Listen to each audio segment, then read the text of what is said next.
not only from the outside world, but also from themselves. This is BBC Sport. With Hearn in his corner, Davis turned pro in 1978. Their ambition? To one day win the World Championships. We would spend hours talking about it over the months to build up, talking about being the world champion, talking about changing the sport. And as we talked, we would have tears running down our eyes. 3 meteoric years later, they got their chance. This year's championship comes to the Crucible Theatre in Sheffield once again. The bookmaker's favourite is Davis, Steve Davis, the man, according to the pundits, who's going to make $1 million. He's the new sensation. I was considered to be the hottest property in the game, predicting that I was going to win. So there was a certain amount of pressure involved in that, in the expectation. How important is it to you to win it? It's the most important thing in the world to me. It's a disaster if I lose. Of course, now we find out whether it was all rubbish or whether he really is as good as we say. Davis made quick work of the early games, including knocking out Alex Higgins in round 2. But in the semi-final, a tougher prospect awaited in the form of the reigning world champion, a Canadian known as the Grinder. Thorburn is the one player that in those days you didn't want to come across because he was so tough. He had his own pace, which is sort of slower than a snail. Every shot was like he was having a nosebleed. Well, one could almost sense the tightness in Cliff's play there. I know that I played a very serious game. I don't think I was fun to play. I mean, as fun as everybody else to play. You know, the nickname, the Grinder, I've still got it. Jack, I feel there's some tremendous pressure coming on. You can actually feel it, can't you? The game eventually reached a climax after 14.5 hours. And young Steve Davis requiring the pink to get his place in the final. And that's it. And Steve Davis really jubilant. When you get to the second week of the World Championship, you're playing day after day, long matches. Fucking hell. Oh, absolutely shattered. It's mentally draining. 14.5 hours, I reckon it was. Altogether. What a last one, man. Oh, what do you mean the last one? They've all been like it since yesterday. Incredible. Here, guess what? I'm in the final. Standing between Steve and the trophy was a best-of-35 frames match against ex-Welsh miner and former UK champion Doug Mountjoy. His dress style, frilly shirts, he was a good sort who had made what was then a championship record of 145 in beating Ray Reardon in the semi-finals. The amount of energy you put into the World Championship is pretty immense. And also the fact you are nervous, you don't eat as well. So I'd lose, I think I lost half a stone during the World Championship. But come the final, do remember lying in a bath thinking, I can win this. And that's the mistake Doug keeps making.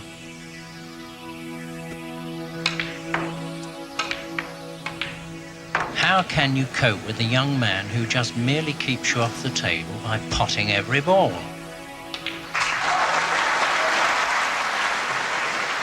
Normally, I never sit in the arena.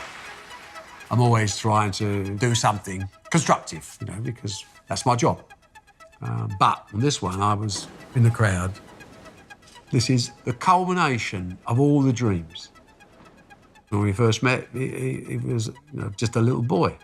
And I probably became his elder brother. So it wasn't just a game of snooker. This was me and Steve against the world. Steve Davis sits there, waiting for the most important frame of his young career. As a duo, we were pretty unbeatable, providing he won this match. Can he slam this blue into the top pocket? He's breathing heavily as he comes down to this final pink. As I'm sitting there watching my dreams, Steve's dreams, the intensity of that evolve, you're welling up, and I'm saying to myself, don't do anything stupid. Don't do anything stupid. And that's it. The world snooker champion, 1981, Steve Davis. And as he pots the pink, of course I do something stupid. Who was perhaps slightly more extrovert than me, ran down from the balcony onto the set. Like some maniac, to embrace my friend.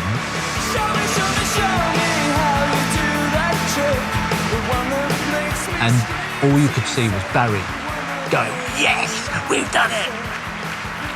Most of all, I'd like to thank my mum and my dad and Harry and Susan.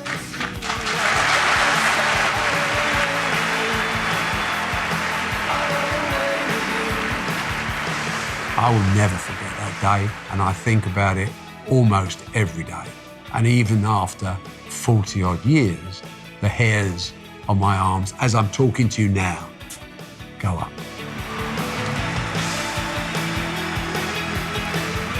Great pleasure for me to welcome you all to greet Romford's favourite #1 son. 33 major championships since he turned professional in September '78, and we're the only people that always knew it would always happen. Steve Davis.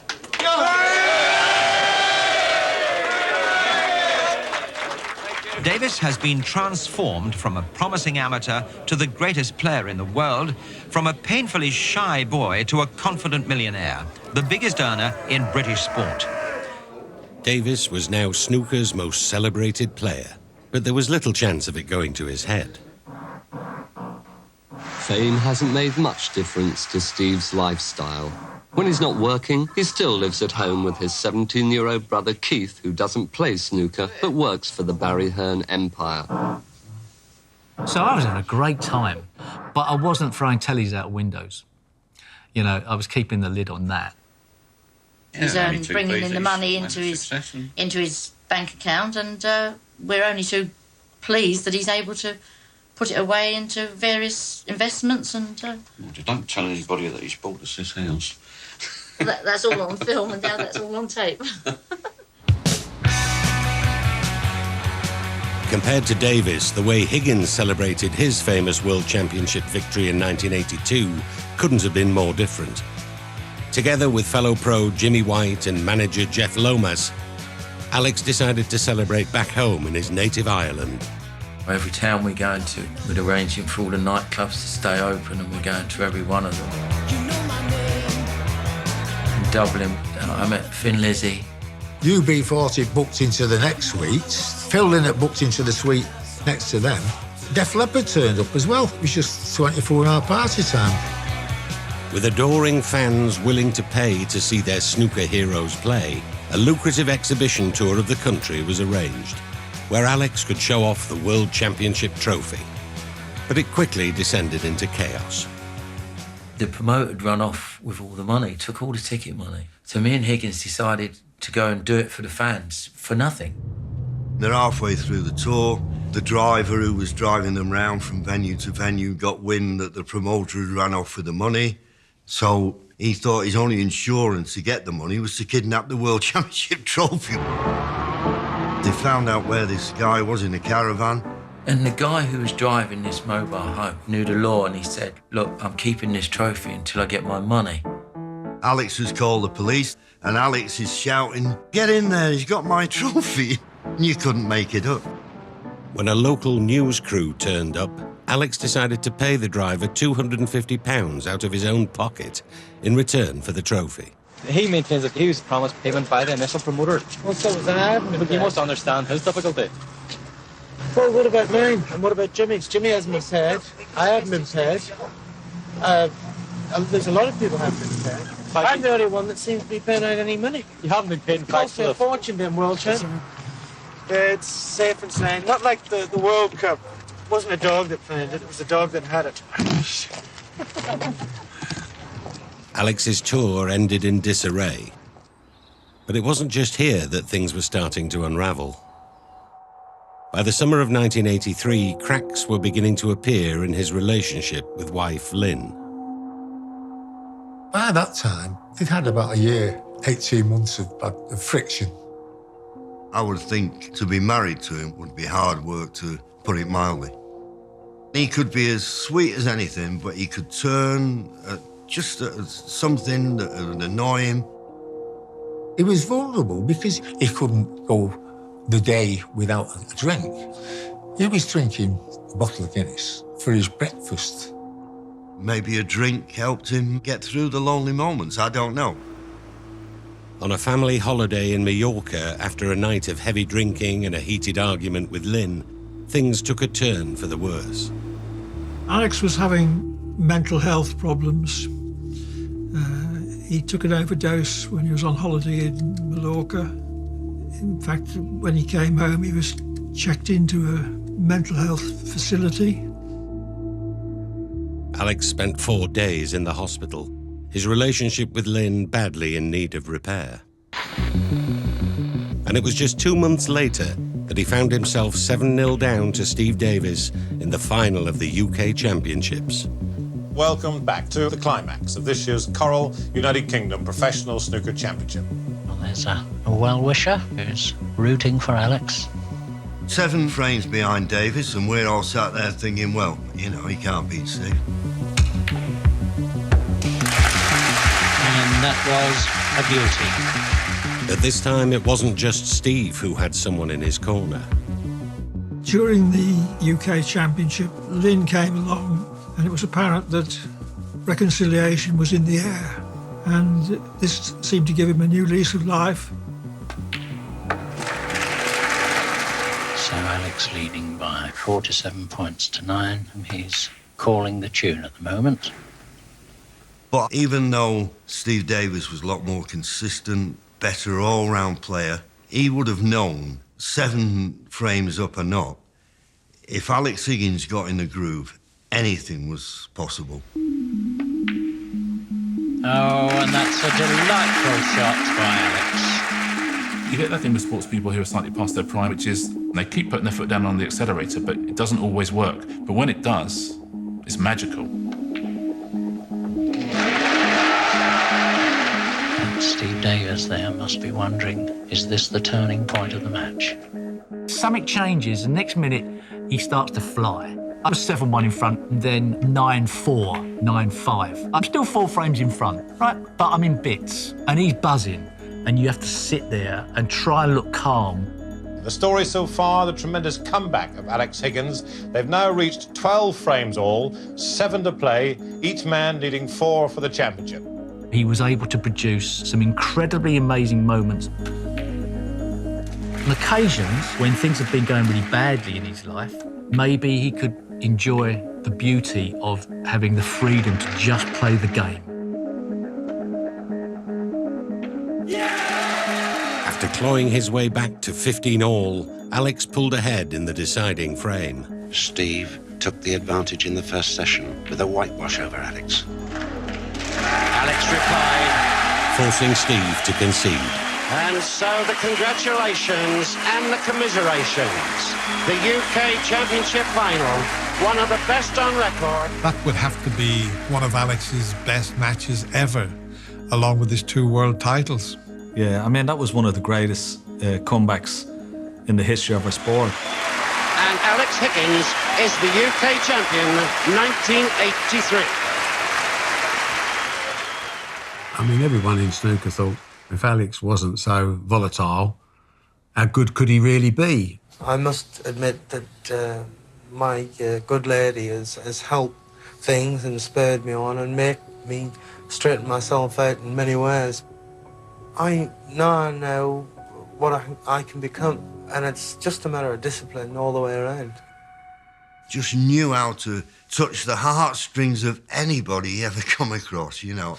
Unfortunately, it didn't last long. Take 10 million! stock market will be a car park in 5 years' time. I'll have made a fortune, and that's what I want. Despite being beaten in the UK Championship final, off the table, Davis and manager Hearn, in the aspirational spirit of the 80s, were cleaning up. In a way, Steve Davis and Barry Hearn represented the two sides of Margaret Thatcher. That's not a good player, though, I tell you. He could make a future of the game.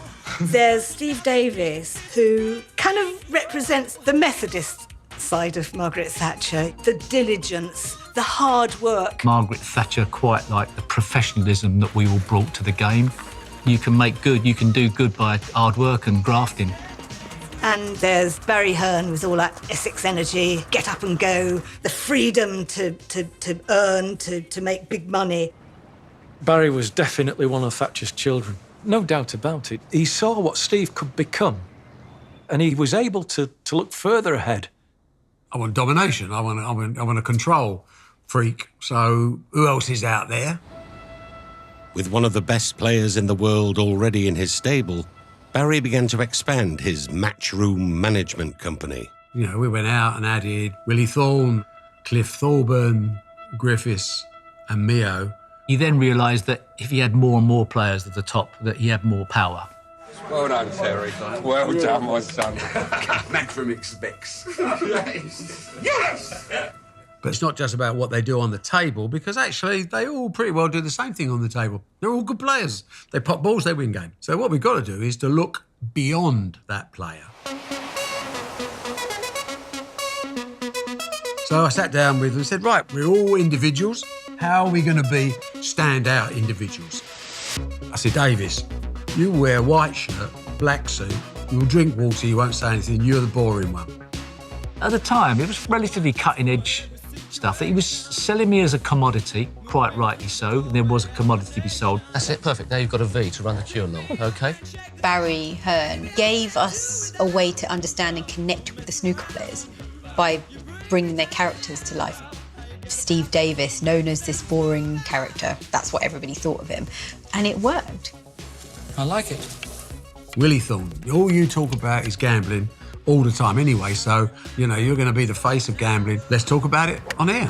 Hopefully I'll tip a few winners and I'll try not to go for 6 to 4 chances. Thorburn, you're the grinder, you know, the cool dude. Griffiths, you're from Wales. You think you can sing, so you hum all the time when you're playing and you comb your hair because you're fastidious about your hair. This sort of spiralled. They became celebrities as opposed to just sportsmen. People could say, I like him, or I don't like him. I don't care, as long as you watch him. It wasn't long before Barry's vision of what snooker could be began to attract a new audience. A rather attractive young lady there. You were always going to have women watching snooker in the 80s because you were watching men in captivity. You know, there were these sort of very elegant blokes, beautifully dressed, strolling around the table, leaning over the table. You'd see their bums in tight trousers. There was something quite physical about snooker, almost, dare I say it, sexual, you know, sort of getting onto the table, fiddling around with that cue. The fact that the sport was very popular with women actually triggered the commercial lift-off. Take a look at all this, everything from board games to toiletries. And how about this? It's a snooker table duvet cover. It's all part of the Matchroom range. Barry was a pretty good salesperson. As the 80s unfolded, Matchroom brand got bigger and bigger. You know, there was Matchroom aftershave, Matchroom games. You could have eider-downs and pillowcases with Matchroom on. Matchroom, God knows. Well, I don't know if he had a Matchroom condom or not, but he would have done if he could have got the logo on. When John Courage, the Brewers, renewed their promotional contract with Davis last season, it cost them £1 million, the biggest single sponsorship in the history of British sport. They earned a lot of money. They got treated like superstars all around the world because snooker was sold as a gentleman's game, top end. Yeah, but we've got to have very high standards, and if the team we've got don't come up with those standards, then we'll change the team.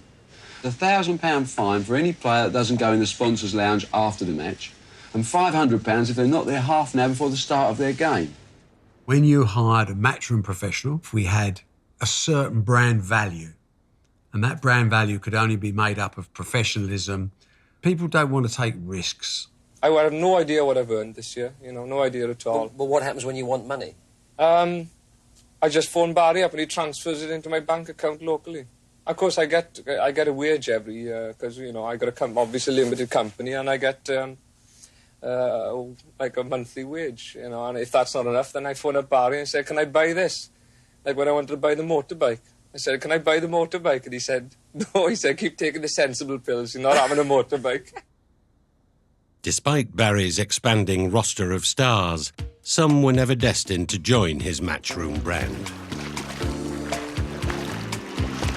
Tony Knowles was the sex symbol, you know, they used to call him the Melter. I mean, he was a good-looking lad, Tony, there's no doubt about that. Did you know you're turning out to be something of a pin-up? I know the BBC's had letters from ladies about you. I haven't read them yet. I haven't had time to read them yet. In the early 80s, Tony Knowles was tipped as a rising star. And a little wave of the hand indicates that the Embassy World Champion has been defeated by Tony Knowles in a superb exhibition of match snooker. I won my match against Steve Davis in '82 in the World Championships in the first round because I was confident. I was confident and I was confident about beating him. But at the same time, I still had a lot to learn. But his skills as a player were soon eclipsed by a tabloid kiss-and-tell story. I think that he, in the heat of the moment, had dressed up in his girlfriend's underwear. Was that the story? I have not at any time sought sexual pleasure through wearing women's underwear. In response, Tony's management decided to cash in on his status as snooker's most desirable male. They set the pictures up with a couple of pairs of seagulls. Obviously, had no clothes on. Very nice girls as well. £25,000 I was paid, right? I think it came about because I had a big fan base at the time, big female fan following, but they blew it all into a big, massive expose on females and stuff like that. When the article came out, I got fined for bringing the game into disrepute. Sponsors, of course, would have said, well, we're not sure we want to be associated with that. Sexual habits or whatever being exposed in a newspaper represented a reason to just shy away of, it was too risky for people to put their money in. Tony Knowles wasn't the only player whose off-the-table escapades were considered too risky for Barry. The court heard how Alexander Gordon Higgins had a row with his wife, then threw a TV from the bedroom window of his Cheshire country home. Do you think you'll have any trouble keeping the peace for a year? I don't know. It all depends who tries to accost me on the street or on a train or in a plane or whatever. You know, I should manage for a year, I imagine. I'll go and have a drink with Ian Boss and see if he can strip me out. Ta-ta. See you, boys. Right, hands on this. There has been suggested around the game that Alex Hurricane Higgins has approached you on occasions and asked to join. Yes, he has, but Alex wouldn't work well in my environment. He wouldn't come up to the type of standards that we set. Alex could actually be capable of bringing down the whole empire I was looking to build. Alex was very resentful when Barry Hearn set up the team of snooker players that didn't include him. Well, I've been trying to get my new management to market the black sheep, because if you can market the whites, you can certainly market the black. And at the end of the day, I think it's the man in the street. And there's not many people have the tag People's Champion, and they are your consumers.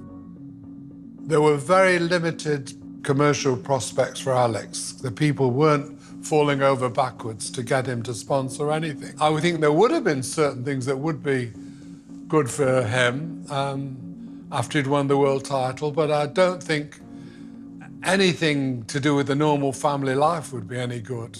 He was left out in the cold. It was a slight, and Alex was sensitive to slight. Alex Hurricane Higgins, the self-styled People's Champion, who's won the World Professional Snooker title twice, was knocked out in the first round today. As well as being shut out of the game's new money-spinning era, by 1984, Alex's form on the table also seemed to have abandoned him. Tony Knowles played quite superbly to beat Alex Hurricane Higgins by 5 frames to 1. And that's it. 4-1 to Tony Knowles. Every Higgins mistake was punished in the evening session, with Davis in superb form. To make matters worse, his rival Davis seemed unbeatable.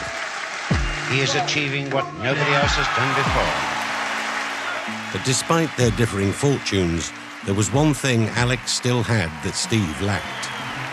He was still the people's champion. People still had huge affection for him, despite all his excesses. When I played Alex Higgins, the people that used to come along to support Alex weren't necessarily snooker fans. They liked Alex Higgins playing snooker, they didn't necessarily love snooker. And they were far more vocal than most of the snooker fans were.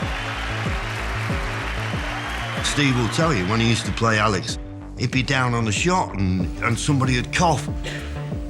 Or somebody would say, miss, and all that, you know, and then as soon as he did, come on, Alex, and the roar would go up.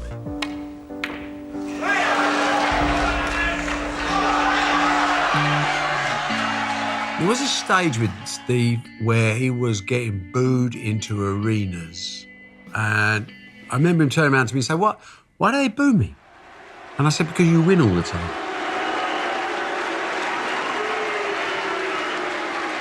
It is a British thing that when somebody's at the top of the tree, there's this little nagging thought at the back of your mind. What if he loses?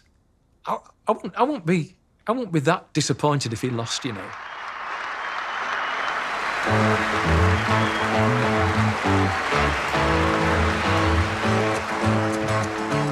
Why do we have to keep talking about 85? I don't want to talk about it all the time. You've got to keep being made to talk about fucking 85. 88 was good as well, and 87. Why always 85? By 1985, Davis was red-hot favourite to win what would be his 4th world title. Higgins had been knocked out in the second round, but waiting in the wings was a slightly less controversial Irishman. We have the world semi-finalist last year, seeded number 11, Dennis Taylor.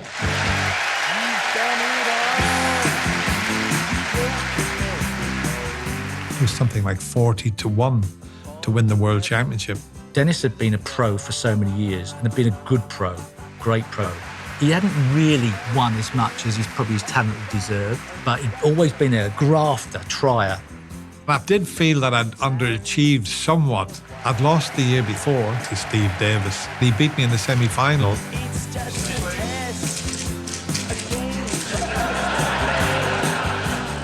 Despite only limited tournament success, Dennis was well liked as a player.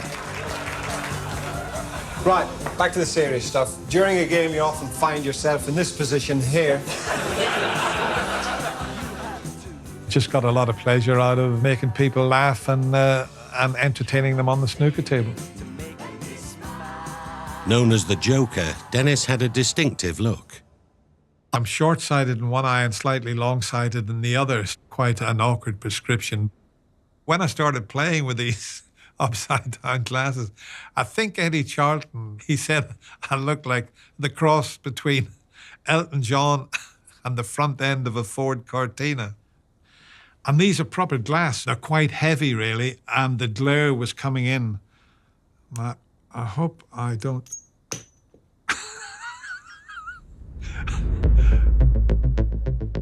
After convincing wins over Cliff Thorburn and Tony Knowles, Dennis was about to be one half of arguably snooker's greatest world championship final. When I speak to the snooker players now, they always talk about the 85 black ball final. That was when snooker was on the map. That's when people fell in love with it. I had no problems with going through the rounds and had no problem with the fact that I was going to play Dennis Taylor in the final. So it was business as usual. I totally dominated the first session of the match as well. Dennis was way behind after the first day. I think Steve took a lead of something like 7-0. Could this have been a world championship played where an opponent didn't win one frame? You know, everybody, including the sponsors and BBC, thought this could be the worst final ever seen on TV. Well, from a television point of view, as you know, what we want is a close final. We don't care who wins as long as it's close. We don't want a runaway final. In this best of 35 frames match, Davis eventually stretched his lead even further. Well, a perfect performance by Steve Davis. 8 frames to 0. You're thinking Davis is absolutely going to destroy him, and you feel for Dennis.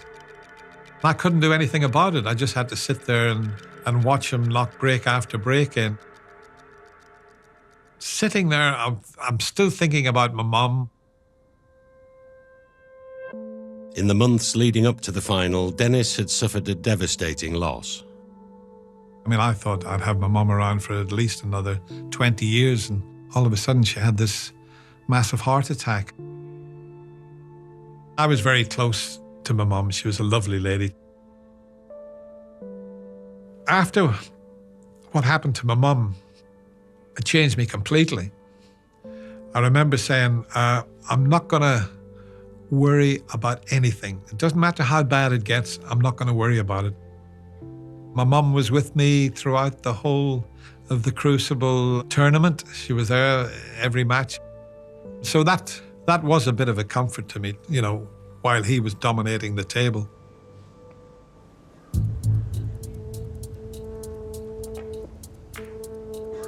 Well, Steve Davis there at full stretch, in fact overstretched, and that could cost him his first frame. I let Dennis in with a chance to win that frame, and in that split second, I felt like that's when there was a turning point. At last, 1 for Taylor, 1 out of 9. Amazingly, in the second session, Taylor managed to claw his way back into the game, winning 7 of the next 8 frames. And the way Dennis Taylor's playing, it's starting to look as if there's just a chance Davis could lose this world final. 6 frames in a row, marvellous performance by Dennis Taylor to narrow the gap to only 2 frames to trail only 7-9 going into the final day's play. Overnight, from being 8-0 in front, I was 9-7 in front. This final is now heading for a very thrilling climax. As they reached the tournament's final session, Davis led 13 frames to 11. Steve Davis and Dennis Taylor going out through to a packed Crucible house. We were both on the edge, and I probably felt the heat more than Dennis. I was mentally not in a great shape. We couldn't knock 2 balls in together. That's what happens. You can't hold your cue. It's not even your arm. When you walk to the table, they're not even your legs walking you. You are gone, 100% gone. By just gone 11 p.m, after playing for almost 14 hours, both players needed a single frame to become world champion.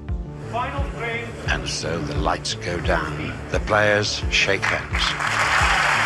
One of these lucky chaps will pick up the title, the trophy, and £60,000.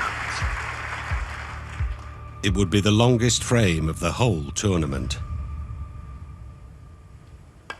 Each waiting for the other to make a mistake. Steve Davis, 4.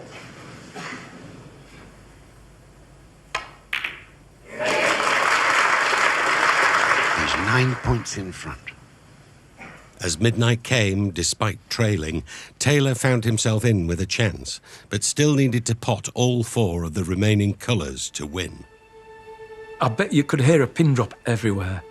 The tension for that last 5 minutes of that final.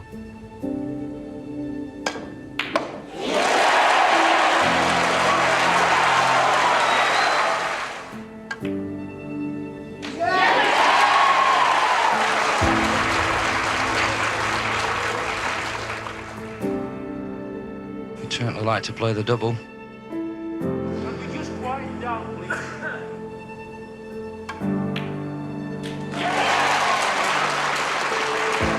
The final frame, the final black. As Dennis Taylor goes to the World Trophy and prays to it.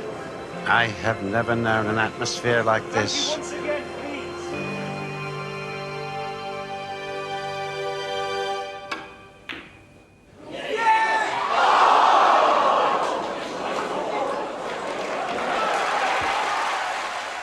Everybody was watching.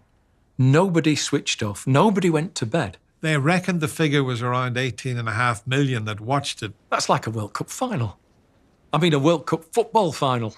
I walked to the table knowing that the black was cuttable, but that it was a thin cut, and that I must make sure that I don't bottle it by hitting it too thick. So don't undercut it, don't undercut it, don't undercut it, don't undercut it. I couldn't watch it.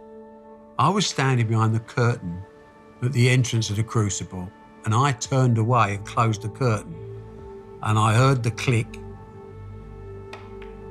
No. And I heard the crowd sigh, and I thought, he's useless, that Davis. I'm betting that 90% of the country are rooting, if not more, we're rooting for Dennis. The final frame, the final black. This is really unbelievable. I took ages on that shot. When it shows it, you think it's on freeze frame. I took that long on the shot, and I just let go of the cue. He's done it. Dennis Taylor becomes Embassy World Snooker Champion 1985.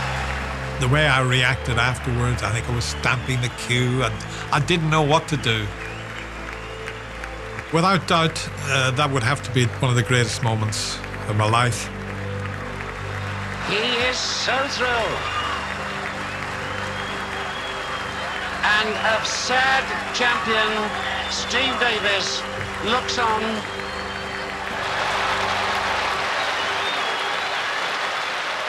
I can't say I was pleased for Dennis. You know, how could I? You know, the police really took me ages to get over that. Steve, it's a pretty tough moment, this one, isn't it? Yes. Can you believe what's happened here tonight yet? Yeah, it happened in black and white. His face looked as if he'd seen a ghost. After losing his beloved world crown, the £30,000 runners-up cheque must have felt like an insult. If Hearn hadn't been on hand, he might have tossed it away. I was passing Steve's dressing room, and I thought I'll go and commiserate with him, you know. And I went in, and Steve was in floods of tears. He was in bits. He's entitled to be in bits. He looked sick as a pig, but that was probably the height of his popularity. To our Steve out there, it would be disloyal to go against him now, because look, he's suffering. So he suddenly looked vulnerable. The nation fell in love with Steve Davis. Ironically, he didn't win, but the way in which he lost, I think finally people felt like, okay, Steve Davis is human. I think much to Steve's chagrin, a day after or 2 days after Dennis Taylor had inflicted the most painful defeat ever in the history of snooker on Steve Davis, my best mate, I signed Dennis Taylor. Davis against Dennis Taylor made them both huge. If you had a rough game of snooker, would you still be friends after the snooker match? I hit this fella. There's very few of the players don't get on with each other, really. In general, we all get on okay. Bless him, that's our Steve. They all had a son, grandson, a niece, a nephew that reminded them of Steve Davis because he was so nice. That warmed the nation, and he became the nation's favourite.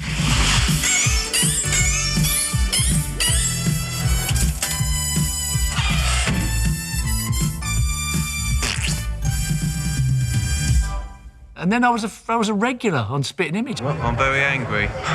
What is it, Steve? Jimmy's got a name, Whirlwind. Alex has got a name, Hurricane. Why haven't I? Especially in the UK, people love to see people laughing at themselves. I've got it. Interesting Davis. Steve Interesting Davis? It's mad, it's Devil May Cry, it's interesting. He played on that interesting image and he was prepared to laugh at himself, and self-deprecation works and people like it. What was that noise then? Balls. He's not looking at Johnson. It wasn't destructive, it was banter. I was relaxing into my own skin as well. I learned how to be a sports personality. This is Steve Davis filling in for Steve, what's his name, across the road. We never were fully introduced, but he's gone off for a cup of tea somewhere. So I'm now going to play a little jingle. Boosted by record numbers of people watching, it now seemed like anything was possible. You like snooker, you'll be familiar with this. Chaz and Dave and the Matchroom Mob.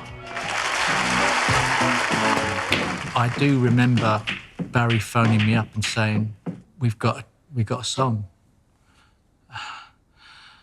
And I remember my heart sinking a bit. And he went, no, it's really catchy, it's really good. Snooker, loopy, nuts are we, me and him and them and me. We'll show you what we can do with a load of fools and a snooker cue. Pop the wrist in, screw back for the yellow, green, brown, blue, pink and black. Snooker, loopy, nuts are we, we're all snooker, loopy. In the Matchroom Mob, nobody's got a voice, nobody could sing. I was quite proud of the fact that, I don't know which one it was, or whether it was the sound engineer, said that he didn't have to double track my singing. It was good enough as it was. Who wins this year? Because he's got the rest of us signed up. Snooker, loopy, nuts are we, me and him and them and me. Well, it shows you how big snooker was. It sold like 120,000 copies. We're all snooker, loopy. Well, it was typical Chaz and Dave song, weren't it, basically? Did you buy it? No. Not to be outdone, Tony was asked by Alex Higgins to join Snooker's self-styled Bad Boy set to launch their own assault on the pop charts. Me, Jimmy and Alex did our own record. It was my idea, and unbeknown to me at the time, I had no idea that the rival camp had done something with Chaz and Dave, so... I think he was trying to compete with Matchroom, and that was the wrong way to go. Reached number 40, whereas Snooker Loopy reached number 6. By 1986, both on and off the table, Alex was struggling to compete in snooker's new era, and worse was yet to come. The career of snooker player Alex Hurricane Higgins is in jeopardy tonight after allegations that he assaulted an official at the Tenants UK Snooker Championship last night. People like me are very temperamental, and I have a lot of aggression, and it's hard to bottle it up. Towards the end of '86, Alex's frustrations led to serious consequences. At the UK Championship, when they said, you're in for a urine sample, Alex thought that they were picking on him. He was asked to do a drug test, I think, wasn't he? And he refused. I always remember that all of a sudden somebody said, Alex has gone berserk down the stairs. The first thing I noticed when I went down was the hole in the door where he punched his fist through the door, and then seeing the tournament director, Paul Hatherall, with blood coming from his lip, and apparently that was caused by Alex headbutting him. The police said he'd been interviewed regarding offences of assault and criminal damage. I didn't see the headbutt, but Alex told me about it. He said he only touched his forehead. Well, I, like everybody else, I said, look, Alex, calm down, you know, and he wasn't for calming down. He was looking to take it out on somebody. John Spencer came down, who was one of the legends of the game. And the two of my great heroes of snooker finished up rolling about on the floor having a fight. I mean, you couldn't make it up. Alex was fined £250 by the magistrates' court, but it was nothing compared to what the game's governing body had in store for him. Welcome, Alex Hurricane Higgins. We'll ask you, Howard, because you obviously know the details. What's going to happen? Of this tribunal, the bad boy of snooker gets dragged up in front of his peers. What have they done to him? Well, they fined him £12,000 and suspended him from the next 5 tournaments. It can be a blessing in disguise, I would think, in the respect that it'll give me 6 months to sort of enjoy 3 rounds of golf a week.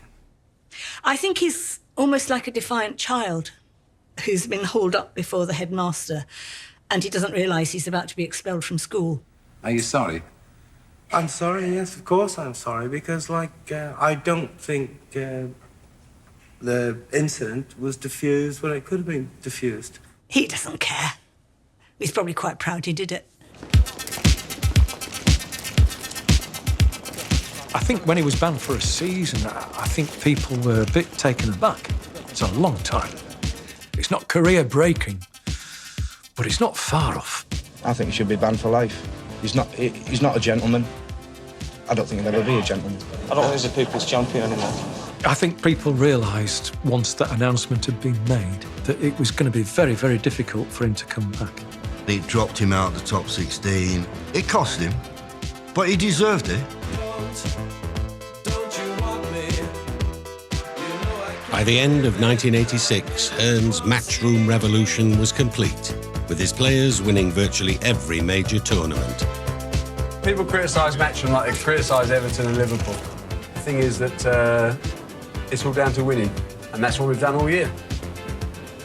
And that's what we're going to do next year, and the year after, and the year after that.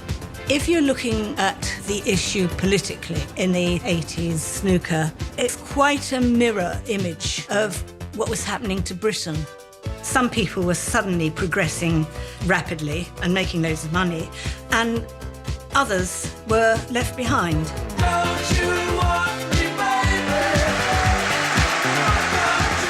But in order to profit snooker, it had to be populated by a certain type of player. Mrs. Thatcher's Methodists and thrusting young men. I think everybody got caught up in loads of money, didn't they? How wrong they all were, really. I don't think this world's particularly nice now because of it. Jimmy White. Just look at the stuff on that ball. Well, that really is wizardry. Jimmy White was my favourite.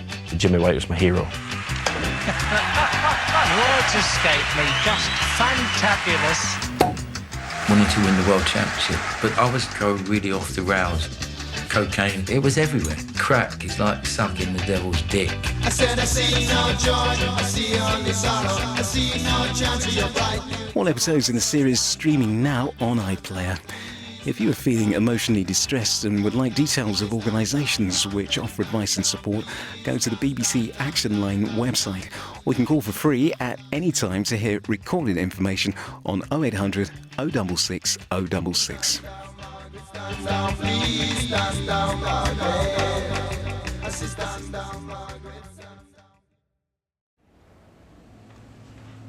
The Crucible Theatre, Sheffield, crowded to suffocation. First, a young man who 10 years ago made the whole snooker world sit up and take notice. The whirlwind himself, Jimmy White. Jimmy, of course, hoping to get a lifetime ambition of the World Crown. And his opponent, a young man of whom Scotland are very proud, making his first appearance in a world final, Stephen Hendry. Stephen Hendry hoping to become the youngest ever world snooker champion. Just 21 years of age. So the scene is set.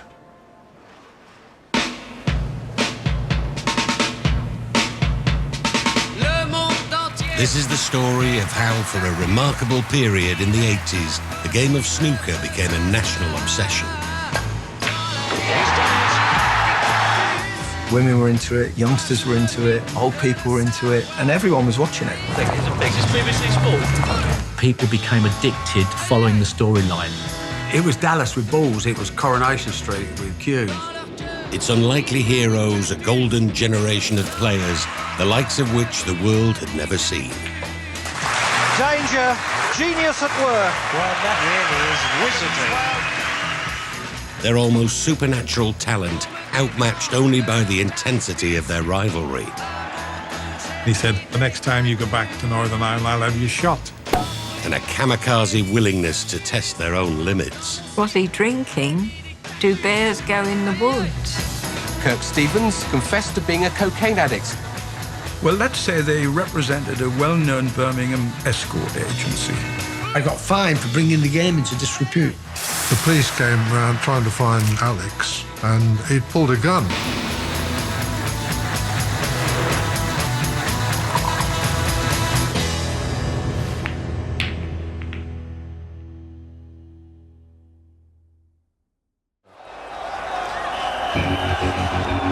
Pitch battles like this one dramatically brought public attention to football hooliganism. During the mid-80s, English football, blighted by hooliganism, was being eclipsed by a slightly less strenuous sport. Football was in the doldrums at that time. You wouldn't ever imagine that snooker become as popular as football, but it usurped it at that point. Davis within one frame of a place in the final. Beautiful shot, that. Its clean-cut poster boy, Steve Davis, had been ranked #1 in the world for the last 3 years running. Davis was totally focused, totally dedicated. He was boringly efficient, if you like.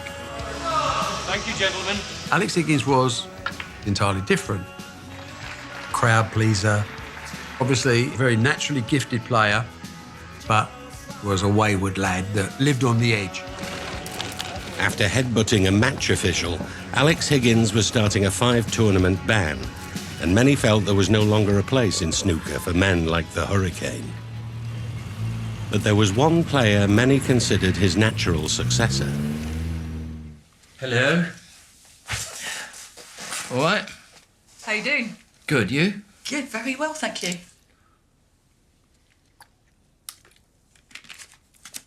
Excuse me. Water, that is. Jimmy, realising that this is his final chance to win this title. Forced into having a go at the difficult red. He was known as Jimmy Whirlwind White, which sort of matched with Alex Hurricane Higgins. He moved very fast. He played very fast. He was never, ever boring. We'll just have to call him in future Jimmy the Genius. Jimmy White was the new sort of people's champion, you know. He took over that mantle from Higgins. He was the entertainer, the crowd favourite. Jimmy White pulls it off. You know, he was my hero. I liked to play like Higgins because it was the flair way. I enjoyed that. Jimmy played snooker from the gods because that was what he was born to do. And a moment of great emotion as he raises this trophy in triumph.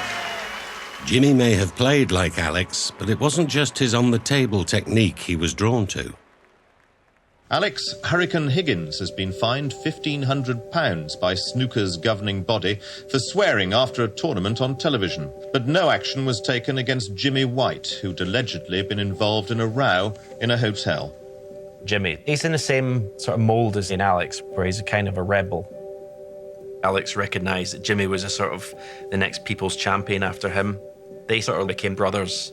Yeah, well, can I just lift you up, babe? Because you're... Yeah, I think I can. You have to bite the bullet here, babe. Relax, my son. The idea... Oh, my God, he's nervous already. Jimmy was a tremendous fan of Alex. I mean, obviously, Alex was his role model. They were a team. Oh! Was that good? You like that? I think we gel well together because we can ride storms, hence the whirlwind and the hurricane. I loved him. Watching him perform, watching him cause havoc. You know, he sort of knew how to keep the party going in his way. If I knew you were coming out of bake the cake, bake the cake, bake the cake. If I knew you were coming out of bake the cake, cake, cake, cake, cake. He's amazing, isn't he? One week it's hue and cry, the next it's song and dance. You really can never tell with Alec, can you? Higgins just embraced all that. But Jimmy, you know, he was just a little bit shy and retiring. One was an extrovert and one was an introvert. He wasn't Alex, and Alex wasn't Jimmy, you know, so he had to find his own identity. He had to find his feet the hard way. A regular school truant, from the moment he picked up a cue, Jimmy always knew what he wanted. When was the first time you realised that you wanted to be a snooker player? When I was about 13. Made a 100 break and just went from there, you know? My biggest ambition is to win the World Championship. I just want to win the World Championships and enjoy life. Just a year later, Jimmy got his first crack at realising his dream. Hello and welcome. The 1981 Crucible World Snooker Fortnight. Jimmy White, the newest and youngest professional, now at only 18, was already being called a left-handed version of Alex Higgins. Despite being drawn against hot favourite Steve Davis in the first round, Jimmy was determined to play the game his way. And I'm quite sure he's going to try and knock this into the bottom pocket. Bang. No problem. Jimmy came on with his own little swagger on. Imagine you've got this machine such as Steve Davis just winning. And then you've got someone that you really believe in, that has the passion and has the drive and wants to win. Everybody was rooting for him. 66, it's all on the black. Davis with a lot more pressure on his shoulders to perform and get rid of the whippersnapper. And my word, he's done it. Against the odds, Jimmy kept pace with Davis, trailing by just one frame in the closing stages. I knew how dangerous he was, but he was still very raw. So I had a tough match, but sometimes that can focus the mind. And still this young man, with all the pressure that's been put on him by Jimmy White's tremendous play, he still seems to keep so calm and serene under the pressure. Both have their own individual styles, and Jimmy White concedes, and what a super match that has been. I ended up losing 10-8, and he went on to win the World Championship. I just remember that emotion of the match. It took me quite a bit of time to get used to that. This lad, well, let's hope he keeps a tight grip on himself so that we see a lot of him in the future. Despite going out in the first round, Jimmy's crowd-pleasing flair hadn't gone unnoticed. Well, it's often said that sportsmen are becoming more and more like pop stars, and never was that more obvious than in the case of Jimmy White. Now, in the past, he admits he's been a bit of a tearaway, but now a company specialising in the management of leading pop groups like 10cc has stepped in, and they've now set about selling a new image to the British public, which they hope could make them a lot of money and White a millionaire. I like the idea of Jimmy White because he was that kind of a wild thing. He was the Rolling Stones, and Steve Davis or Ray Reardon or Terry Griffiths, all that lot. They were the very clean-cut ones. It was perfect image-wise for me. It was just magic. What about a punk hairstyle? Because that's very dramatic. No, I'm not terribly keen on that, really. No, There's a lot of old mums and dads watch snooker, you know. I don't think they go for the punk image. For the sex point of view, the sex image for the women viewers, that's being dealt with. He's going to look better. Hopefully people will like him to look better. Once we got a hold of him, we were going to mould him into something that he wasn't.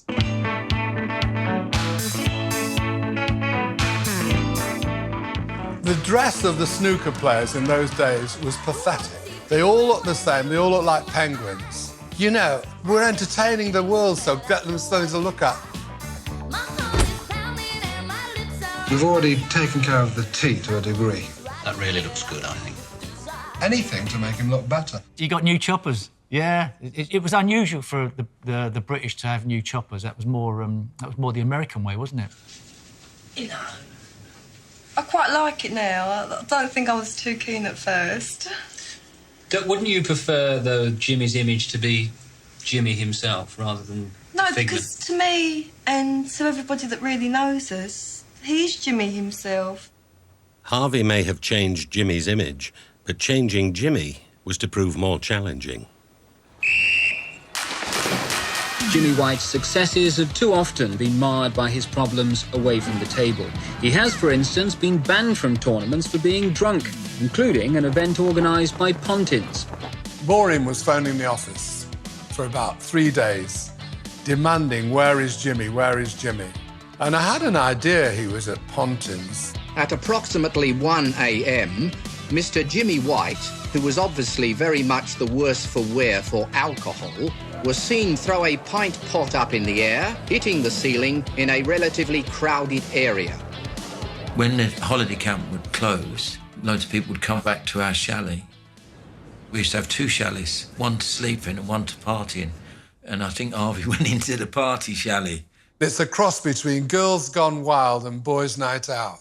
There are bodies all over, everywhere. And I finally get hold of him and I shake him, really give him a good shaking. Jimmy, you've got to phone Maureen, come on. And I take him off. When a more sensible member of his party tried to remonstrate with him, saying that his behaviour might lead to him being banned from Pontins, his comment was, I don't care. Higgins has had a string of things, I think, over his career, and I'm quite expecting it from Jimmy. You think you're going to really be very careful at all times, not to mix with the wrong people. Yeah, well, I've not, since the last time, you know, and I was quite upset with all the publicity, and I've not, you know, done anything wrong since. He kept saying to me, he said, look, he said, Jimmy, you've got to just slow down. And I was just laughing at him thinking, what are you talking about? You know, he managed rock stars. I just thought it was normal. I think if I'd have managed him from an earlier age, I'm sure it would have been very different. Thank you, ladies and gentlemen. Jimmy White leads by 5 frames to 3. Despite his willingness to lead a rock star lifestyle, Jimmy managed to reach the semi-final of the Masters, one of the top 3 tournaments on the circuit. 9th frame, Kirk Stevens to break. Where he faced something of a kindred spirit. Kirk Stevens, when he come along, it was like a different ball game. He was so good looking, you know, all the girls loved him. You know, he sort of brought a bit of glamour. Because we've liked the nightlife and the partying and that, we sort of stuck together. Well, it's a very good split. In a best-of-11 frames match, Jimmy was leading 5-3. But with 2 crowd-pleasing favourites doing battle, the game was about to take a spectacular turn. Well, one good pot here, and he will be in with a splendid chance of a very good break. It's £10,000 for a maximum break. Getting a 147 break, it's the ultimate goal in snooker, isn't it? It's the one that everybody's striving for, and it doesn't happen that often, but when it does, it's special. Let's just say good luck to him. It's like getting a hole in one, isn't it? And that's a lovely shot. Beautifully controlled. No, I wanted him to get to 147. So the 104. Because once he got to 73, you can't win the frame anyway. When you got one, he just went through the snooker world, everybody knew. Oh, now watch the white. This is where he wants a little bounce off the cushion. Well, they're cheering, but it isn't there yet. And a little pause, composure. 140. Get in! Lovely! Super! Oh, that's really wonderful. Just look at that. The enthusiasm, it really is tremendous. Audience went berserk. I don't have the cash on me, but would you accept a deposit, please? There's such a pantomime going on. And he was like on cloud 9, and I said, look, Jimmy, that was amazing. The crowd are going berserk. He's going berserk. Now go and get him. Well, this is magic. Both players. What a pity that one has to lose. Despite Kirk's heroics, Jimmy pressed home his advantage in the final frame. And just look at the stuff on that ball. Well, that really is wizardry. Words escape me. Just fantabulous. Eventually winning the match 6-4.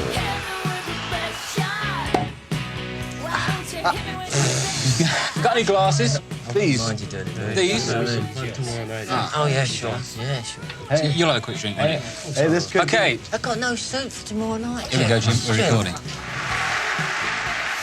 Through to the final, Jimmy faced former world champion Terry Griffiths. This surely must be it. And Terry Griffiths fought so hard, made him wait for a long time. Jimmy White then takes that pink and becomes the youngest ever Benson Hedges Masters champion in 1984. He plays the game so well, I'm enjoying sitting down watching him more than I am playing. Well, Jim, you're the youngest British amateur champion, the youngest world amateur champion, the youngest man to win this, and you've got one more chance, haven't you, to become the youngest world professional champion. Are you the sort of person that thinks about records like that, or do you not bother? Oh, yeah, of course, because if I won that, you know, I'd be the youngest in English in the world. I don't think that would be, I don't think that would ever be beat. Oh, Jimmy, I'll relieve you there. Thank you. I'll give you this instead. Oh, cheers. With the Masters now under his belt, some tipped 1984 to be Jimmy's year.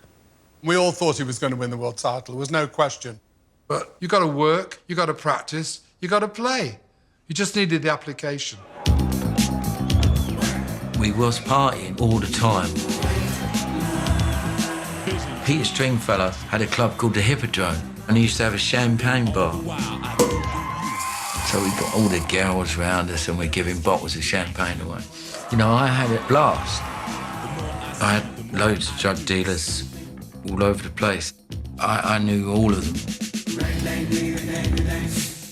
Cocaine has come into my life. I couldn't believe it. You could take this drug, you know, you straighten you up and just carry on drinking again. We had these machines from Amsterdam where you could just flick it up your nose. We'd do it in the bars, we'd do it driving. It was everywhere. It was absolutely everywhere. You know, it was like the devil's dandruff. I was starting to go really off the rails, but the snooker always pulled me back and wanted to win the World Championship.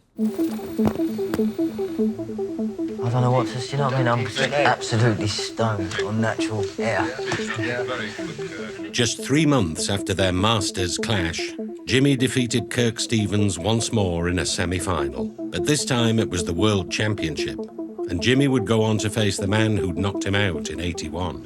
You are in the final, and now it's Steve Davis. Now that is going to be a completely different sort of match, isn't it? A completely different proposition? Not really, no, because my game will still be the same game. It's just that Steve's a different player from like me and Kirk. But it doesn't affect you. Jimmy by then had established himself as a major player on the circuit, so it was no surprise that he got to the final. He was always very, very dangerous. Do you think you'll win? I'll try. I think you'll win. I'm not putting too much heat on you, am I? Oh, buddy. Playing Jimmy White in the final, I felt more under pressure because it was Jimmy. And because I knew how quickly he could reel frames off. The worst possible thing you can do is to try and change your own speed and your own tactics and your own play. I'll play my game and they can sort of fit in with me. I mean, you were never going to see Steve Davis going out for a drink with Jimmy White on a Friday night. That was never going to happen because Steve was practising. And Jimmy was legless. The final would be played over 2 days, with bookmakers tipping the defending champion, the Romford Robot, to win the title for a 3rd time. Me and Steve were just two different people altogether, you know. He lived properly, he practised, he was into chess, you know, and I was into nightclubs. With his hero Alex Higgins watching from the sidelines, Jimmy the Whirlwind was once again determined to approach the game his way. Jimmy appears to be throwing caution to the winds at the moment. Jimmy White's style was very open. He'd want to risk the outcome rather than get bogged down in the tactical part of the game. It's so pleasing to pinch a frame, but demoralising if you're the opponent. He didn't miss any easy balls. He played all the right shots. He was a model machine, you know. He was a machine. After the first day, Jimmy was 12-4 down and in need of inspiration. Alex Higgins came in very kindly to give him the pep talk, saying, "Shove the fucking cue up the ginger consarse." Jimmy spent a long time in the practice room this morning, had a new tip on yesterday. A really marvellous clearance of 119 by Jimmy White, and just the start he wanted to this afternoon session. Jimmy turned on a display which must have paralysed Davis. Another frame could go against him here. Yes, with only 67 left on the table, Clive, and that red going in as well. We've been waiting for this from Jimmy now. This is the first time we've seen him in full flight in this final. When you're sitting in your chair, the other guy's reeling off frame after frame. Oh, this is White at his inspired best. It's not just the fact that dynamic of the match has changed and you're mentally perhaps not in the right frame of mind. It's also who's doing that. The comeback was just amazing. The best snooker he's probably ever played. I was creating chances from nowhere and he wouldn't be able to handle it. And I won that session. Despite Jimmy's mesmerising play, as the first to 18 frames match drew to a close, the score stood at 17-16 in Davis's favour. Yes, Steve's 17 in front, but all the colours in the centre of the table, so whoever gets this yellow could win.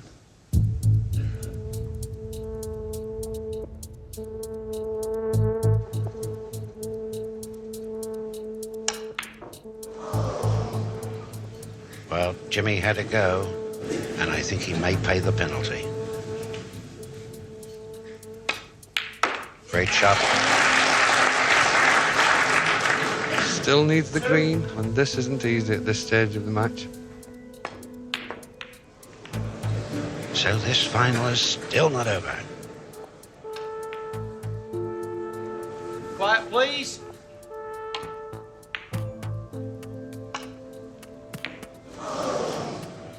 Everybody just wants that game to be over, both of them. And the way to do it is just pot on the green. Thank you.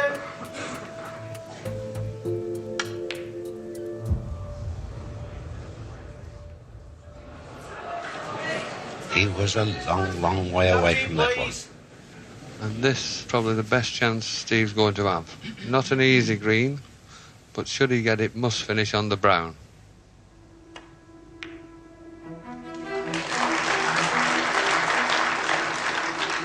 Jimmy sees the championship now drifting away from him. A great performance then by Steve Davis, defending his title to win the Embassy World Snooker Championship 1984. It was such a tough battle, and commiserations, Jimmy. It's his first final. Davis, how he won that title.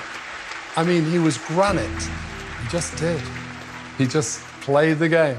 And poor old Jimmy got screwed out of winning a world title, which he deserved to win. Let's not forget the man who made it such a marvellous final, Jimmy White.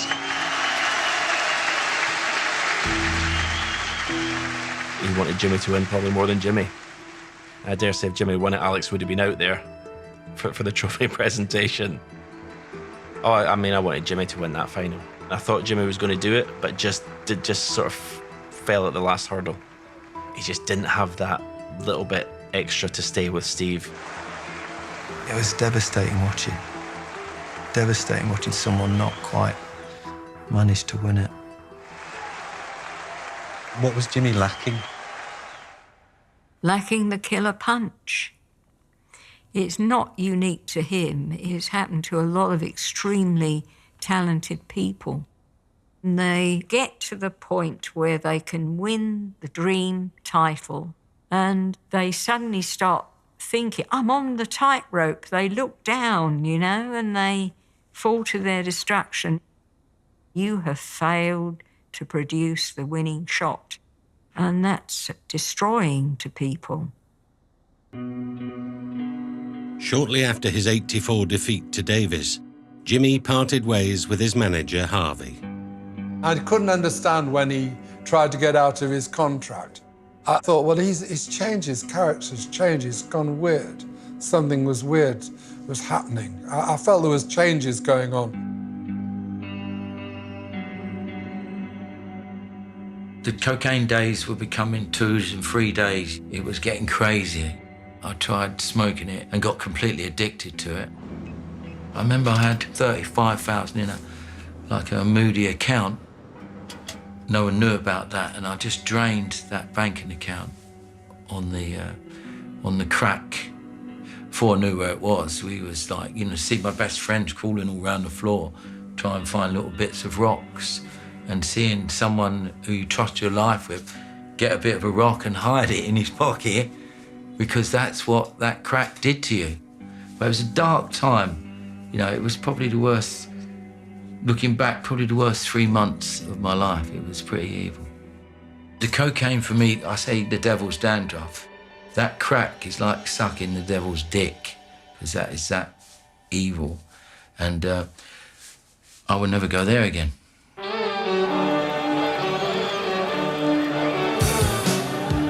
In the mid-80s, while many were fighting for their right to party, others were warning of the come-down. How many bags does that buy you at the going rate? How long will that last you? If we are to conquer the problems and the pain of drugs in this country, just say no. Well, in Britain, snooker players competing in the Embassy World Championship, which opened in Sheffield this morning, are being tested for illegal drugs for the first time. Samples will be taken after every match and sent to London for analysis. Bringing in drug testing was a way of saying to the public, we're a major sport and a global sport. I mean, there have been rumours that some people do use stimulants. Do you think this will find that out? Well, fairly obviously. If something is happening, then this will obviously detect it. Sport is only an illustration of society at large, so you don't expect not to see it. If you see it in society, you're going to see it in sport. The difference is in sport, it's usually to excess and it's far better publicised. Well, anyone involved in snooker must really pinch themselves to believe the success that the sport has enjoyed over the last few years. But with the success has come the adverse publicity. In snooker's case, it's revelations about drug taking. Kirk Stevens has confessed to being a cocaine addict who spent £250,000 on his habit. Do you have any sort of sense of how much you might have spent on cocaine? Oh, no. Hundreds of thousands. Hundreds of thousands, yeah.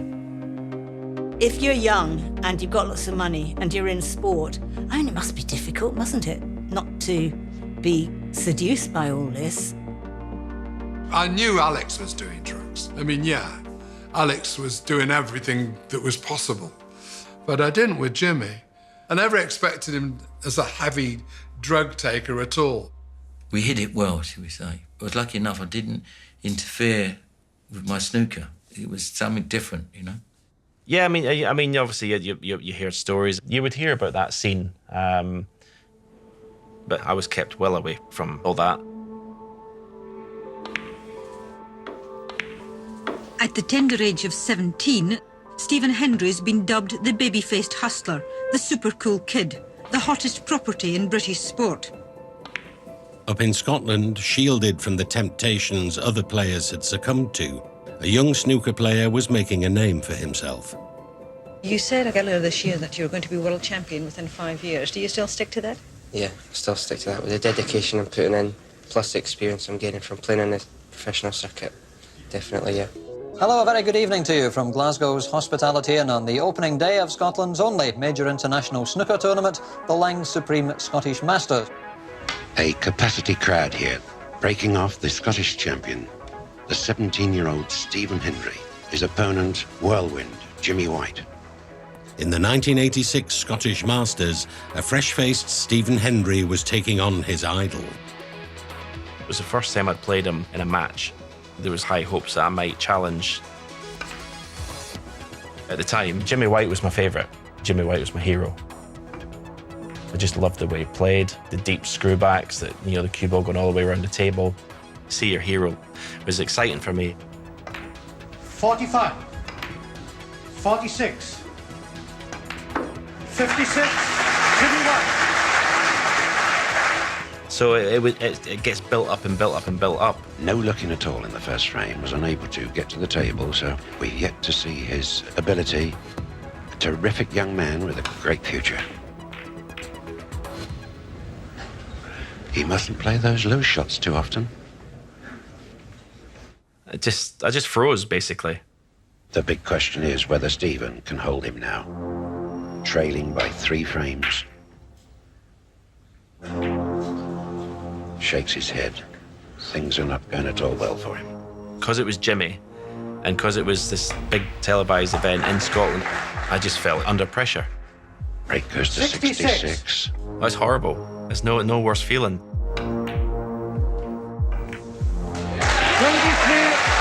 It's all over, and Stephen Hendry comes forward to congratulate Jimmy White, who takes the match 5 frames to 1. I remember after my manager gave me a good bollocking saying, if that's what you're just going to be looking at them then you've got no chance of doing anything in a game. So it was kind of a wake-up call. What a load of rubbish. And I mean, I couldn't believe that last frame, that yellow. I mean, what possessed you?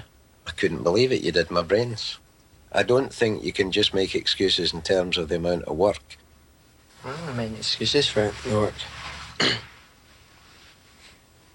Ian Doyle was the Scottish equivalent of Barry Hearn. He was a shrewd businessman who spotted that the young fella in front of him was going to be a world beater. Right at the very beginning, I said to him, I said, Stephen, I'll manage you if you can tell me exactly what you want to achieve. And he said, I want to be #1 and I want the World Championship.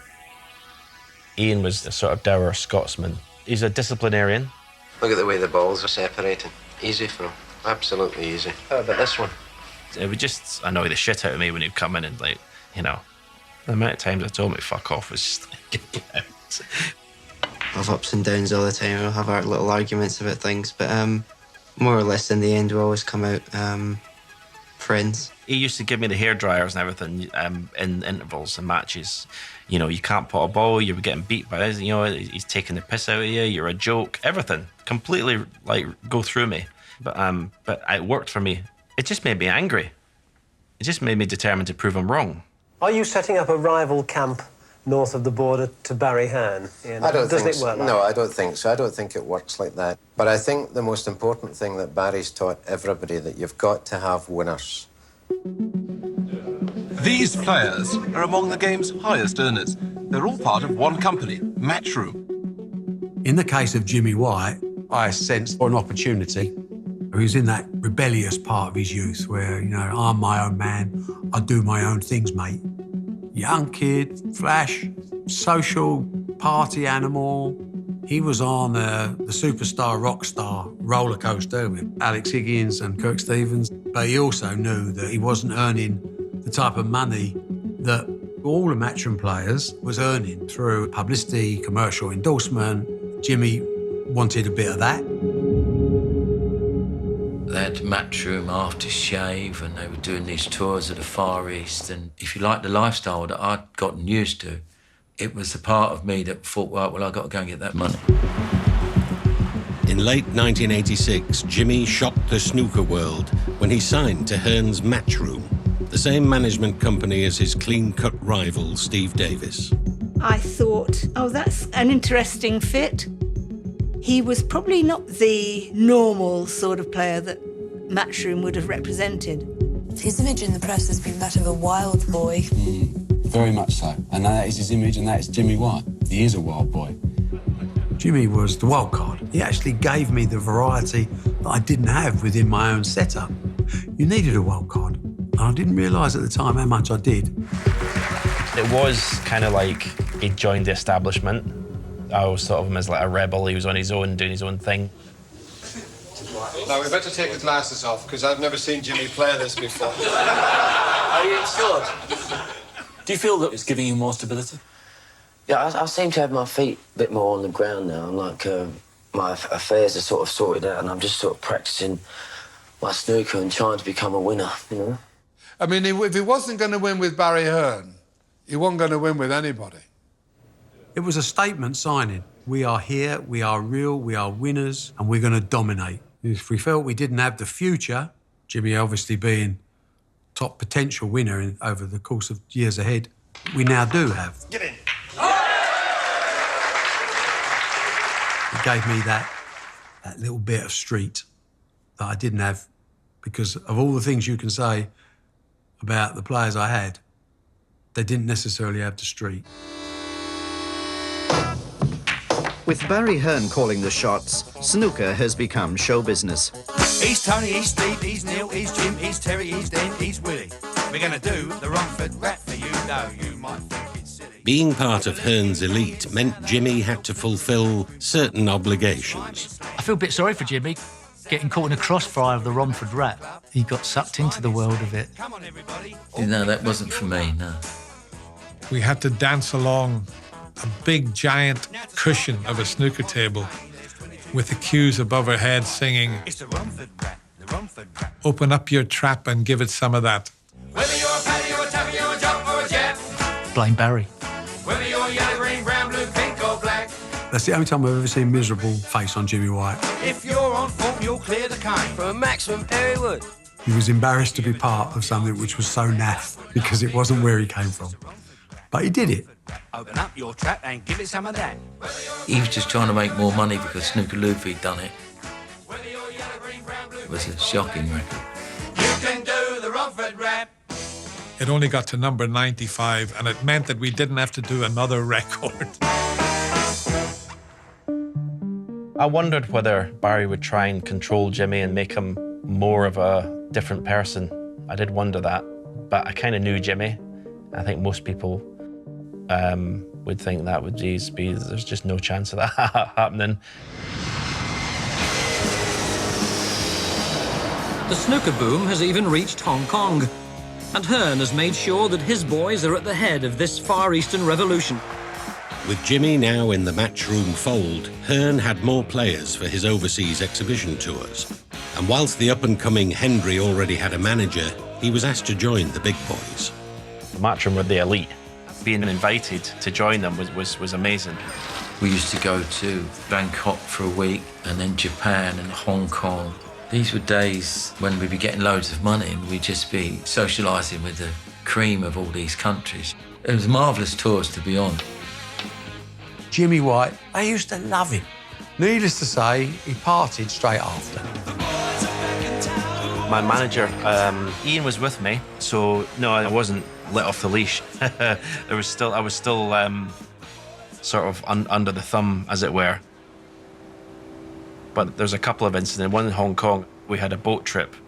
Jimmy's friend had this huge boat that was going to take us out to an island. The guy had a little speedboat on the big boat. And Jimmy says, can I borrow your speedboat? If he'd have said to the guy, can I have one of your children? He'd have probably said yes, because he was in love with Jimmy White. Jimmy, my speedboat, it's yours. Here's the keys.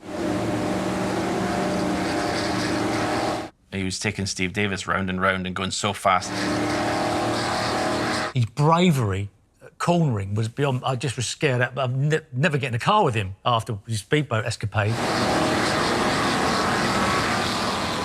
Jimmy went in there, took it out, flipped it upside down and sank it. Jimmy swims ashore. He says to the bloke, sorry about that, mate, how much do I owe you? I said, Jimmy, it's like 25, 30 grand. Well, lucky enough, that speedboat I sank is still a good friend of mine to this day. Stephen Hendry, interestingly enough, he can't swim. Yeah, the thing about sport, you find out who's got the bottle. And I remember on that trip, I said, let's all swim half a mile to the beach. Hendry said, I can't swim. So I said, oh, well, you'll have to stay here. He said, oh, no, I want to come with you.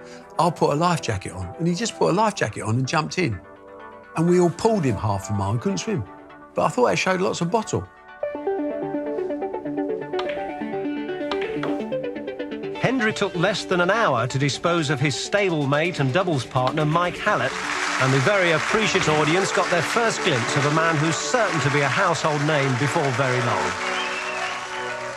Jimmy was my sort of favourite player until I got more serious. And I could see his lifestyle wouldn't be the way to go. He enjoyed life. He loved his snooker. No one loves snooker more than Jimmy. But he also wasn't the most dedicated. If you want to be the world #1 world champion and stay there, the way I was going to get to the top, my whole life had to be channeled into being a winner, and that was to follow the model of Steve. This for it. Throughout the late 80s, Steve Davis was at the peak of his game and seemed unstoppable. Steve Davis, who has won the world title 4 times, has now won the United Kingdom Championship 6 times. During my heyday of success in the game, I regularly had dreams that I could fly. For the 5th time, Steve Davis becomes Embassy World Champion. I think the flying dreams represent the fact that you actually do think you are the bee's knees. John Perry concedes. That seemed to be the way that it was possible to feel when you were world #1 and nobody else on the planet could beat you. Embassy World Snooker Champion, 1989, and a hat-trick goes to the fabulous Steve Davis. Whilst Davis ended the decade by adding 3 more world championships to his name, Jimmy failed to reach another world final.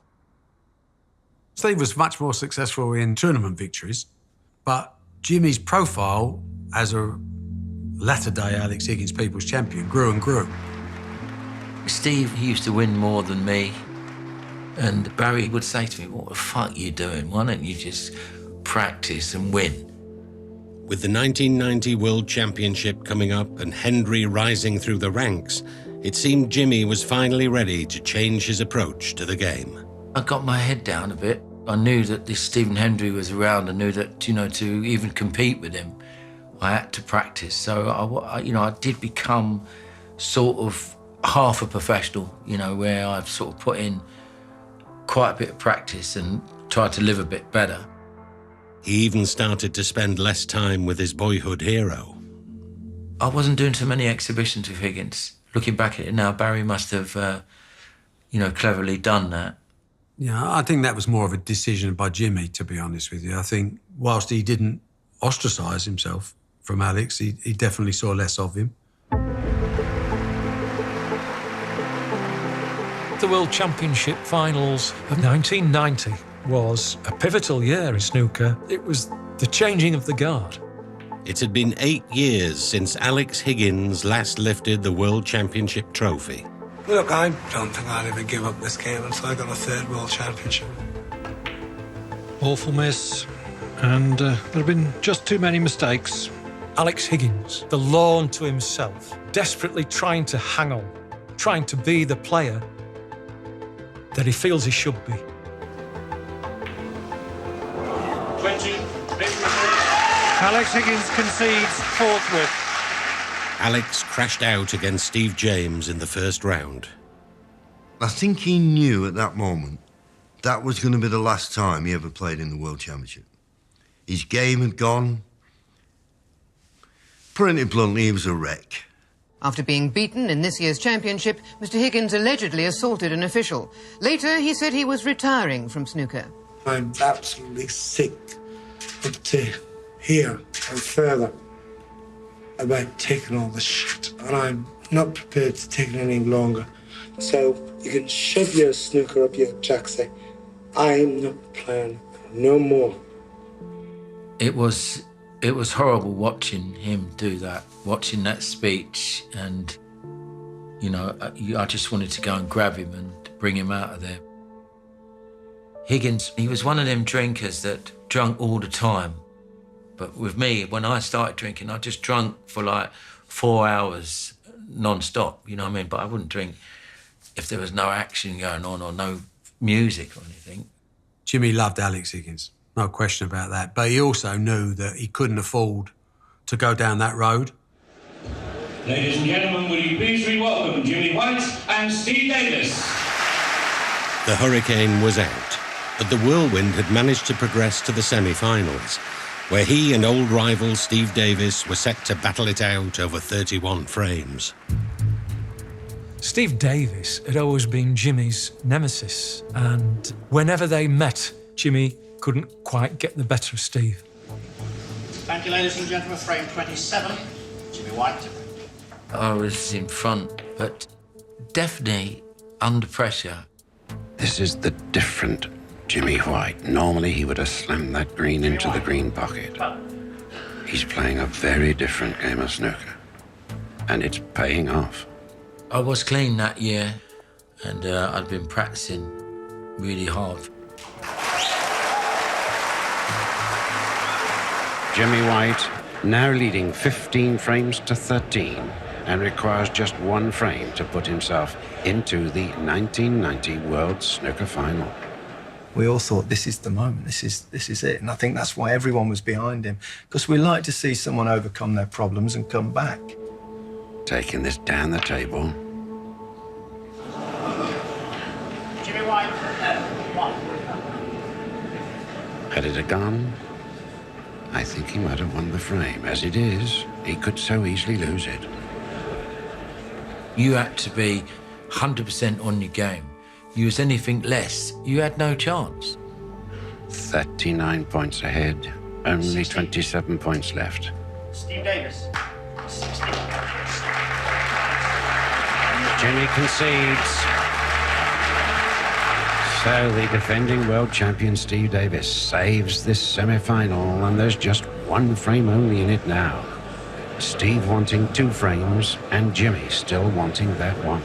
I expected Steve to win, but I think from outside influences, probably more pressure on Jimmy, being so popular, everyone wanting him to win.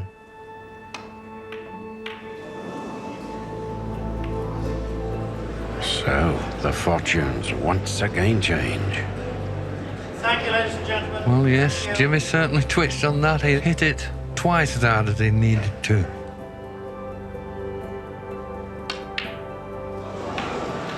Well, I just don't believe it. Even when he made the odd mistake, it was so rare. And you could see some players like checking out their hotel when they was going to play him. They knew they couldn't win. It looks easy, but what that pressure does to your mind, even that a simple shot like that, and Jimmy's got himself in an awkward position. 32 points the difference. Of course, when you're in this position, Jimmy just touching his head, which tells he can't even reckon the score up. And I can tell him now that Steve Davis requires 1 snooker.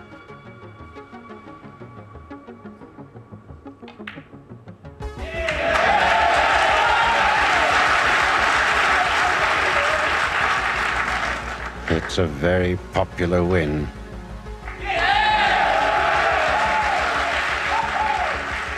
What a semi-final we've seen.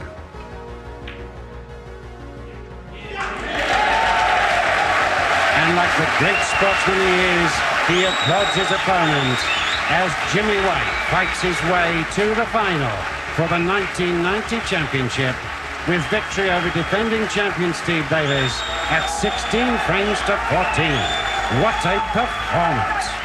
The defending world snooker champion Steve Davis has lost his title. Within the last half hour, he was defeated in the semi-finals by the Londoner Jimmy White. It was the first time that White had beaten Davis in this tournament. Jimmy, if you have got any breath, my goodness, it was a bit twitchy out there, wasn't it? Oh, it was, you know, it was a tremendous match. You've played him, what is it, 4 times here in the Crucible? Yeah, At last you've got him. Well, I've not won yet. No, I'm talking about him. Oh, yeah, him, yeah. I've got him, yeah, he don't mind, yeah. You were up against a great final, aren't you? For sure, yeah. I'm not, you know, I'm blown away at the moment, Dave. I can't answer. No. It was so relieved to beat Steve Davis over that amount of frames. But for me, that was what it was all about. It was all about if you beat Steve Davis, you know, you deserve to win the tournament. Nobody could deny this extremely talented player the chance to become world champion. The whirlwind himself, Jimmy White. He got that monkey off his back and you thought, OK, now is the time. Beating his arch rival, put that demon to one side, and now he's in the final against the up-and-coming star. Ladies and gentlemen, making his first appearance in a world final, Stephen Hendry.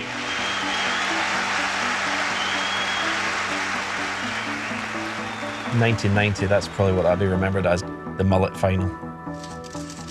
Jimmy's was better than mine. Jimmy's was cooler than mine. Mine, when I look back now, mine was, yeah, horrific, really. Thank you, ladies and gentlemen. First frame, Stephen Hendry to break. This final promises never to be forgotten. An excellent chance for Jimmy to clinch this first frame. Jimmy can put this one away. The first of our 35 frames then closes with Jimmy White putting it on the scoreboard. Jimmy must have thought, well, OK, here we go, I can beat this guy here. It was a promising start for Jimmy, but by the end of the first day, he found himself trailing 9-7. Jimmy at the moment 2 frames down. I was desperately hoping Jimmy White would win, nothing against Stephen. £120,000 at stake. And of course, the coveted title. Fabulous. What more perfection could you get than a clearance like that of 104? A lot of people have ability, but there's one thing you need, and that's temperament. And to handle the pressure. Stephen Hendry was an absolute phenomenon. And Jimmy concedes, far too far behind. Stephen now leading 5 frames. They talk about a zone, but I felt more like I was in my own bubble. I just felt confident. I just thought, there's no way I can lose this final. I just had that sort of feeling. Completely unflustered. It felt like it was destiny. It felt like the time had come where I was going to win the World Championship. And this break is starting to look very likely to be the killing thrust. Stephen Hendry came along with a different sort of game plan. You know, he played the game much more aggressively. He took the game to a new level. Only 67 on the table now, and Hendry is 71 in front. Playing beautifully. He went for the throat, and it was too much for Jim in that match. It was too much. And with that break of 71, Stephen Hendry brings a great championship to an end. He has beaten Jimmy White by 18 frames to 12 to become the youngest ever champion. It just represents Stephen Hendry coming of age. You just knew that this guy was here to stay. You really worked hard for this, didn't you? All the practice table work. And, yeah, you know, I'm delighted with my form. You know, I'm obviously disappointed with losing. It was the start of my chance of winning, going down. It was a new era of snooker. Jimmy, there'll be another year, I'm sure. I hope so. How much longer is this fella going to hang on to? That's the problem, isn't it? I'll be after him next year. Jimmy reached 4 more World Championship finals, but would never win the world title. If anyone ever said who's the best player ever to win the world title, there's only one name that'll ever be, and that is Jimmy White. He won everything else. Jim won everything else. It's just that one world title, his holy grail. Stephen Hendry went on to dominate the 90s, winning a record 7 world championships. I thought, I just don't really want to watch this anymore. It's just all the same. There was absolutely nothing new happening in it. I think after snooker's massive popularity in the 80s, I think there was suddenly a little switch again. You know, snooker started to get slightly less interesting and football kind of re-emerged. All of a sudden we had Italia 90 and that kind of transformed things. It's Gary Lineker! The strains of Nessun Dorma are playing in my ears. Italia 90. Football had suddenly become glamorous again.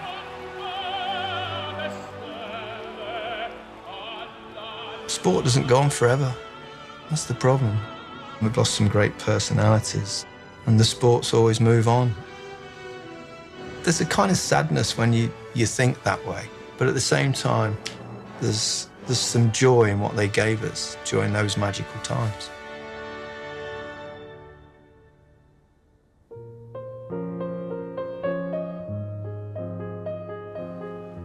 In April 2010, after a long illness, the game's original People's Champion, Alex Higgins, played his last frame of snooker at the Crucible.